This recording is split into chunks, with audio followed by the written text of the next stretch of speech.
Examinando as Escrituras, estamos no livro do profeta Isaías, capítulo 2. Vamos estar lendo agora a partir do versículo de número 12. Porque o dia do Senhor dos Exércitos será contra todo soberbo e altivo, e contra todo aquele que se exalta, para que seja abatido, contra todos os cedros do Líbano, altos, muito elevados, e contra todos os carvalhos de Bazã, contra todos os montes altos, e contra todos os outeiros elevados, contra toda a torre alta, e contra toda muralha firme, contra todos os navios de Tarsis, e contra tudo o que é belo à vista. A arrogância do homem será abatida, e a sua altivez será humilhada. Só o Senhor será exaltado naquele dia. Os ídolos serão de todo destruídos. Nós vemos aqui então esta palavra profética que demonstra o dia do juízo final, o dia do Senhor dos Exércitos, que se levantará contra toda soberba, toda altivez do homem na terra. Porque nós já sabemos, já temos estudado, observado, que esta soberba, esta altivez do homem só leva à guerra, à destruição da natureza, da terra. Nós vemos um exemplo desta soberba quando Nabucodonosor manda construir uma estátua e ele então quer se vangloriar de ser o maior rei da terra, dominar sobre a terra, possuir o império, o domínio da terra. Então ele está levando a opressão, a escravidão, a morte. E sempre que o homem se aventura a coisas grandes feitas pela sua própria mão, usando sua capacidade mental, que é extremamente restrita, ele desobedece a Deus, ele desagrada a Deus, até porque ele traz sofrimento ao seu próximo, ele não ama ao próximo, ele não tem a capacidade de medir as consequências das suas atividades, dos seus inventos.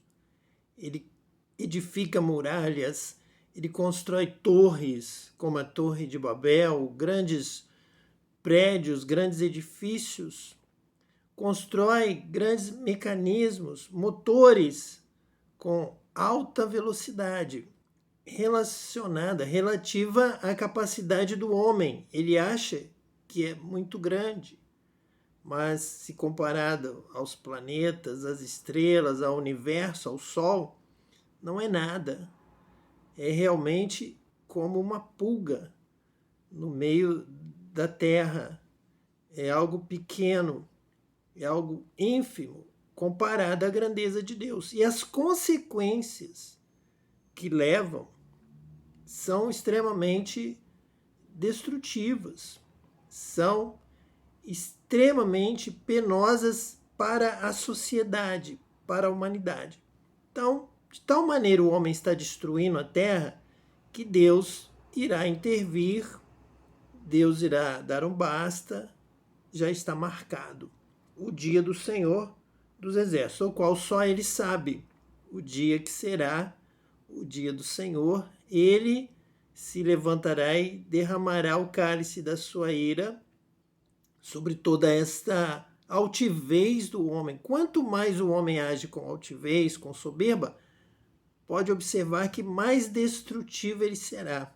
Ele estará construindo, agindo de forma mais perniciosa em relação à criação de Deus e em relação à natureza de Deus, em relação especialmente ao ser humano, ao qual Deus cuida, Deus ama, e não permitirá que alguns estejam agindo indefinidamente, contra a obra de Deus e também contra o homem, contra o ser humano, contra a mulher, crianças sendo mortas, contaminadas, envenenadas pela poluição, pela maldade desenfreada do homem, também pela ignorância dos homens. Então está marcado o dia do Senhor dos Exércitos, que será contra todo soberbo e altivo e contra todo aquele que se exalta, para que seja abatido.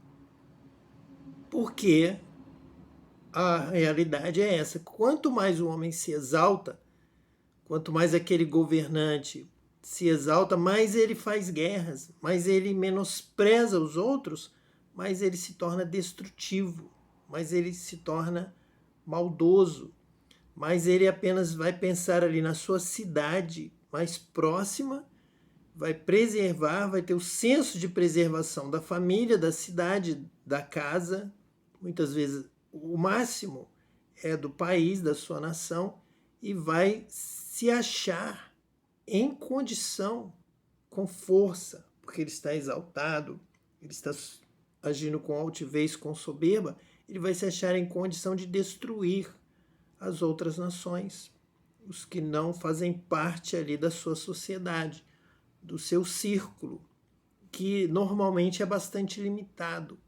É apenas ali a redondeza, apenas a cidade onde ele nasceu, a capital ali do seu país, é essa que ele vai conseguir planejar de preservar.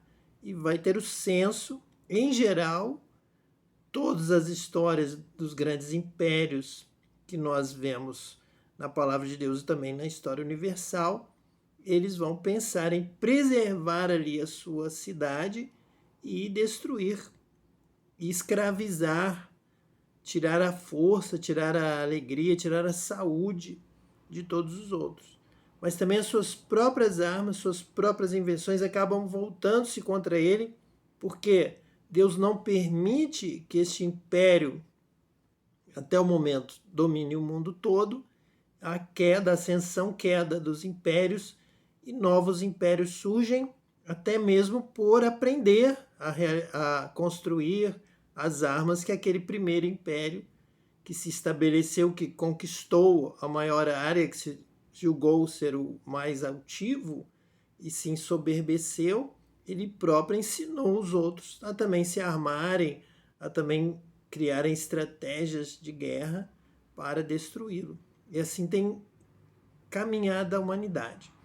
Mas aqui nós já vemos e queremos aqui demonstrar esta condição, esta sequência da história que passa para o dia do Senhor dos Exércitos, que será contra todo soberbo.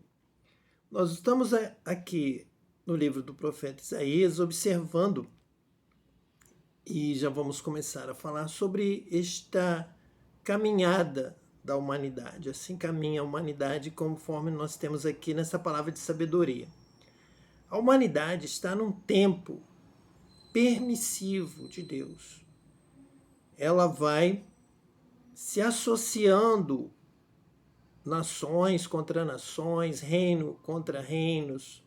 Reinos se unem em um grupo, poderíamos dizer, em um certo partido, uma certa opinião, uma certa filosofia, uma certa visão de humanidade, se associam e partem em guerra, em conflito contra um outro estilo de vida, filosofia, outro modelo de sociedade, e ali iniciam provocações, ameaças para levar a uma guerra onde um tentará suplantar as ideias do outro e impor a sua ideia sobre toda a terra. Então há essa tendência. Nós observamos, acompanhamos a história e vemos essa tendência que de tempos em tempos surge, ressurge e novamente volta. E há uma ideia de que em algum momento um desses lados irá dominar o mundo. E quando achamos que o lado perdeu e que ele vai se unir, vai haver paz na Terra, novamente voltam as guerras, voltam as ideologias os pensamentos, cada um classifica como estudou, como prefere, a sua filosofia de um, de outro, a ideia de um, a ideia de outro, e ele acha que aquela vai prevalecer sobre a outra. Isso tudo está ocorrendo, vem ocorrendo claramente pela palavra, num momento de permissão de Deus. Deve ser assim. Deve ser assim, até que haja uma associação bem maior e que venha um período de grande tribulação sobre a terra. Então, o primeiro momento não é a volta de Jesus e a implantação do reino de Deus, o reino de justiça, de amor, de paz na terra. O primeiro momento não é este. O que nós precisamos anunciar, alertar, estudar, examinar as Escrituras, como estamos aqui fazendo no livro de Isaías, e aprender e nos preparar e conviver com essa realidade, é que o primeiro momento é da manifestação das trevas, do abismo. Ao invés de vir o céu para a terra com a volta de Cristo, o primeiro momento é a vinda dos seres do abismo, lá de Gênesis, que o Espírito de Deus se movia sobre a face das águas e havia trevas sobre a face do abismo. Então ali o diabo, Satanás, a serpente, o dragão, os demônios caídos, aqueles que desobedeceram os céus, foram lançados para o abismo, abaixo da terra. Então o primeiro momento é que venha um anjo com a chave do abismo, abra essa porta e todos os seres do mal, do abismo, venham para a terra. E eles vão participar de todos esses conflitos.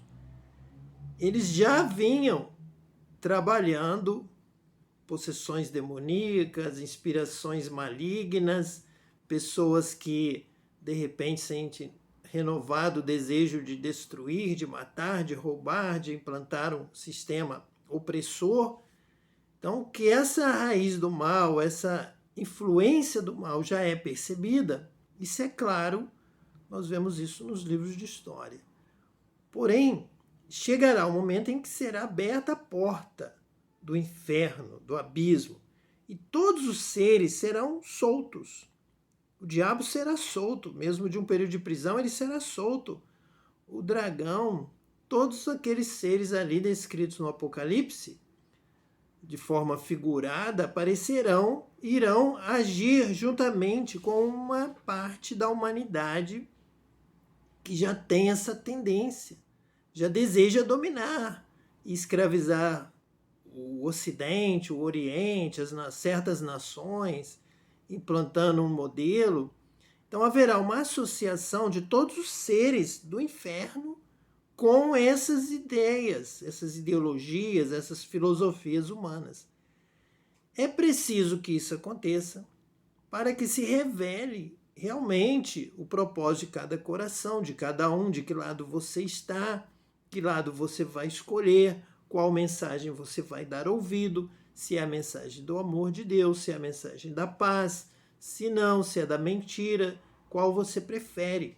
Isso vai se revelar naquele momento rápido em que a pessoa deixará e se tornará patente a sua intenção, que há no seu coração, precisa ser revelado nesses últimos dias. Então virá uma grande tribulação. Tribulação é algo agitado que sai daquele contexto justamente de equilíbrio, de coisas certas, de leis, de respeito, de bom trato, de educação, de ética. Tudo isso vai ser deixado de lado. Com a ação de todos os seres do inferno, do mal, então não haverá tempo, não haverá mais uso de justiça, de ética, de direito, de leis, de paz, de paciência, de benignidade, dos frutos do Espírito, de nada que seja bom, nada que seja de Deus na terra. Como se a terra fosse então entregue, será entregue na concessão de Deus por um tempo, para que o abismo venha para a terra. O inferno virá para a terra primeiro. Antes que o céu desça, antes que o reino de Deus venha para a terra, o inferno virá para a terra.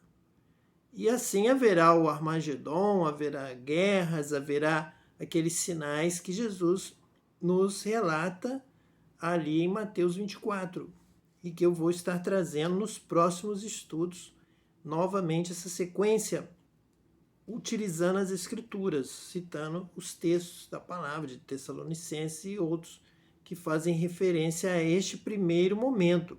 Que ninguém vos engane por palavra, por doutrina, por espírito, por nada, dizendo que a volta de Jesus está próxima. Ele não voltará antes que se manifeste o homem do pecado, da iniquidade. Então, antes que o céu venha à terra, o inferno virá à terra. E haverá guerras, haverá perseguição, haverá maldade, haverá violência. Isso é tribulação, confusão. Todas as leis que regem a sociedade serão abaladas, serão rejeitadas. Será um mundo sem leis. E com isso, nessa sequência, as leis também da natureza estarão se desfazendo justamente naquele período. Assim como foi ali no dia da morte, da crucificação de Jesus, que houve trevas, que os céus, o sol, ele perdeu a sua luz. Então, tamanha injustiça, tamanha maldade, haverá uma sequência que não seria esperada pelo inferno, de que justamente no momento em que o inferno consegue o que ele sempre desejou, que era oprimir todas as pessoas, oprimir a terra. Os demônios sempre trabalharam por isso, mas eram impedidos. Então será retirado aquilo que lhes impede e eles virão para a terra, subirão. Vai ser aberta a porta por um anjo do céu, pode ir para a terra, pode realizar o seu desejo. E os homens vão passar por essa situação como em um momento de prova, na grande tribulação. Mas justamente quando o inferno, quando o príncipe das trevas, príncipe do abismo, colocar os pés sobre a terra, todo este equilíbrio da natureza, do dia, da noite, do sol, vai ser abalado. Então Deus vai agir e o inferno não vai ter paz nesse período da terra. Essa tribulação vai se multiplicar, que além do mal tentando dominar todas as pessoas, os demônios, o inferno, tentando levar o homem a seu propósito de se levantar contra Deus, e tudo que se chama Deus, objeto de culto, tudo que for correto, do bem, ele se levanta com toda a força da maldade. Na mesma hora também, o que estava ali organizado, a chuva, o rio, o mar, tudo serão contaminados. O rio vai se tornar vermelho como sangue, muitas pessoas já morrerão por causa das suas águas amargas, contaminadas. Haverá uma fumaça enchendo toda a terra e não vai haver alegria, não vai haver vida com abundância, não vai haver paz na terra.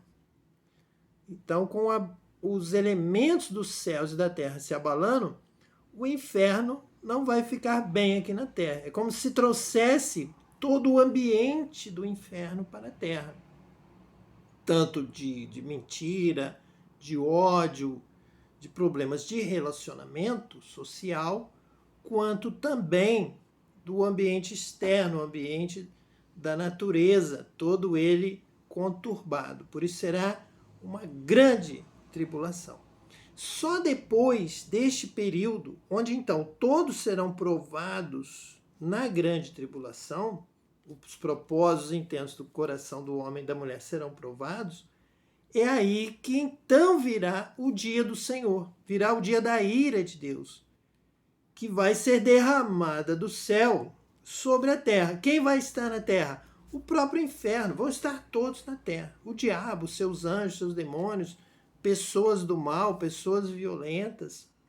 ideologias opressoras, todas estarão aí ativas. Será dado liberdade para eles praticamente fazerem o que quiserem com algo. Nós vamos ver no Apocalipse, com vários momentos em que Deus não permite que passe de um certo ponto. Então Deus vai dar uma permissão, vão acontecer tragédias, vão acontecer mortes, vão acontecer terremotos, guerras, opressões, demônios aparecendo, a besta subindo do mar, coisas terríveis acontecerão. Mas Deus colocará sempre algum limite e Deus vai estar no comando. Mesmo dessa situação catastrófica da grande tribulação, nós vemos a mão de Deus levando a reunião de todo o mal da terra e do inferno. Então, do céu virá a vitória. Então, aparecerá nas nuvens o Filho de Deus, Jesus Cristo, Jesus, o nosso Salvador. Aquele homem, o Filho do homem que venceu e reinará eternamente. Aparecerá no céu o sinal do Filho do homem. E nós que estivermos vivos seremos arrebatados para os céus, antes que venha o dia do Senhor. Então já estará na tribulação, será o momento final em que seremos arrebatados. Então vem esse dia, porque o dia do Senhor dos Exércitos será contra todo soberbo e altivo, e contra todo aquele que se exalta para que seja abatido. Todo aquele que se exalta na terra e no inferno. O grande mal, o grande maldoso, o grande violento, o que se acha maior, aquele que acha que tem uma ideia tão destrutiva que vai conseguir impor a sua vontade pela destruição, pela maldade, pela violência. Este será abatido juntamente com toda a altivez, soberba, maldade da terra e do inferno. E então sim virá o reino dos céus. Nós vamos continuar com esse estudo, essa palavra que Deus tem nos dado neste momento. Nós vamos orar agora por todas as nações, para que antes que venha esse dia, que haja arrependimento, que haja conversão, para que haja perdão, misericórdia e salvação da parte de Deus para a terra. Senhor, em nome de Jesus o Cristo, nós clamamos, Deus, pedindo a salvação de todos os povos da terra, o perdão, a misericórdia, Senhor, sobre todo aquele que conhece a Tua verdade, te busca e deseja viver, Senhor, para o Teu louvor, para a Tua glória. Abençoa, Pai, que essa palavra de vida eterna, de salvação, alcance todas as nações, todos os povos, Senhor, que todos contemplem a Tua luz, venham se converter, se arrepender e viver eternamente contigo, Senhor. Venha o Teu reino, venha a Tua vitória, venha o Teu poder derramado sobre essa terra, trazendo vida, alegria, felicidade a todas as nações da terra. Nós oramos com amor por estas vidas, em nome de Jesus, o Cristo. Amém. E que Deus te abençoe eternamente.